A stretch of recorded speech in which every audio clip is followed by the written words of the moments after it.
Alright, dahil ay babaklasin ko ang cylinder head, dahil pagkapalit ng cylinder head gasket kasi nag-overheat, pumasok na yung tubig sa mga liners. So ngayon ay obligadong kalasin itong mga rocker arm saka camshaft kasi nandun sa ilalim yung cylinder head bolt. Hindi matatanggal yung cylinder head bolt kung hindi kakalasin itong rocker arm at saka camshaft. So kailangan yan hindi magkapalit-palit. Kung saan posisyon dapat doon maibalik para hindi magbago yung andar niya, yung tunog. So ngayon ay iisa-isahin ko ito, ilagay dito sa kanyang valve cover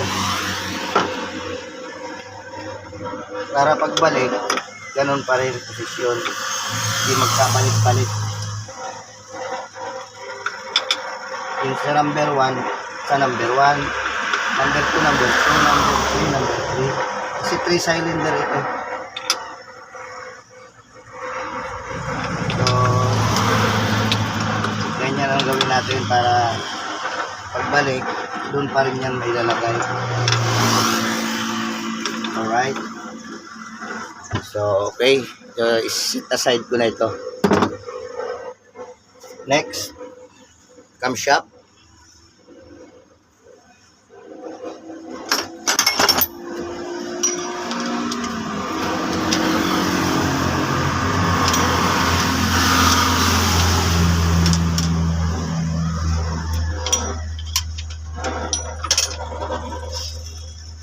Ganun din ito, di bali itong mga camshaft top kasi may mga numbering ito.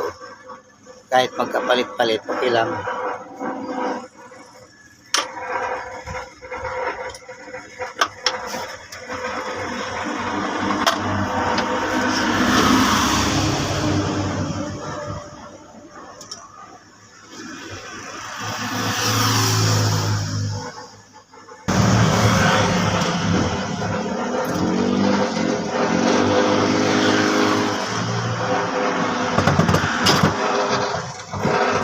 Kailangang alisin itong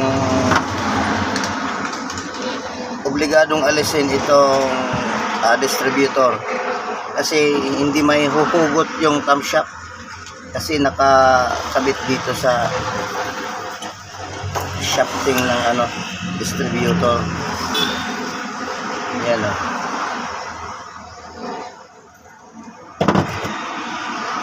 Makakalas na ito.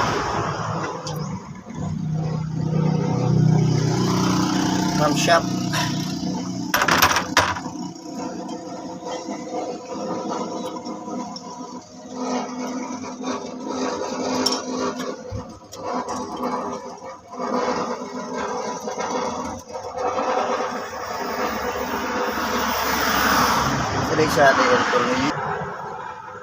So ito na yung mga cylinder head bolt.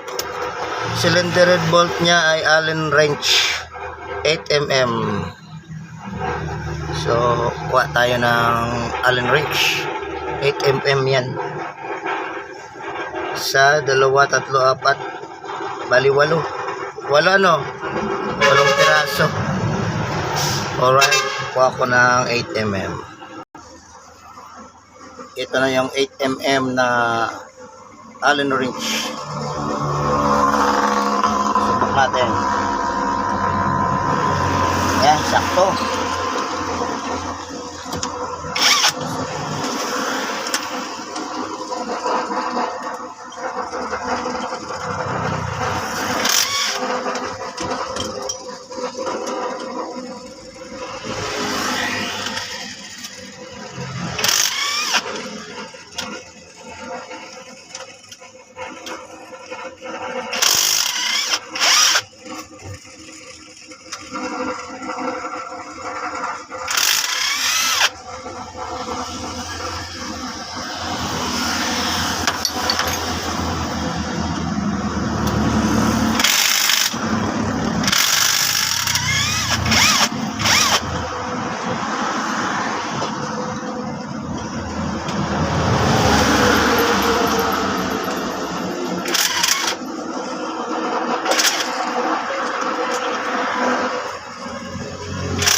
Wala ng cylinder head bolt.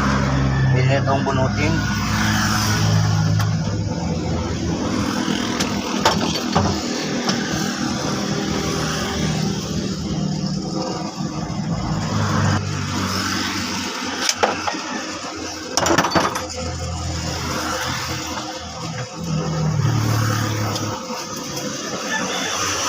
Kasama na yung exhaust. So ayan na, punong-puno yung liner ng tubig. Paano aandar yan? Ang masama, bingkong pa yung cylinder head. Ayan o, kitang-kita. Ito, may itim. Yan. Sabihin yan, singaw. Kaya nag-overheat. So, kailangan i-replace yung cylinder head singaw.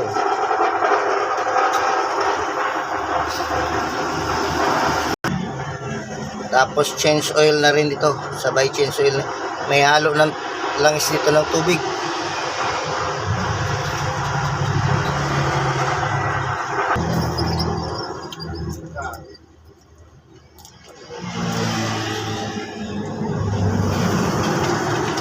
Limasin natin.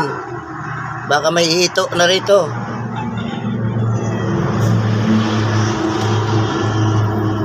Hito or dalag.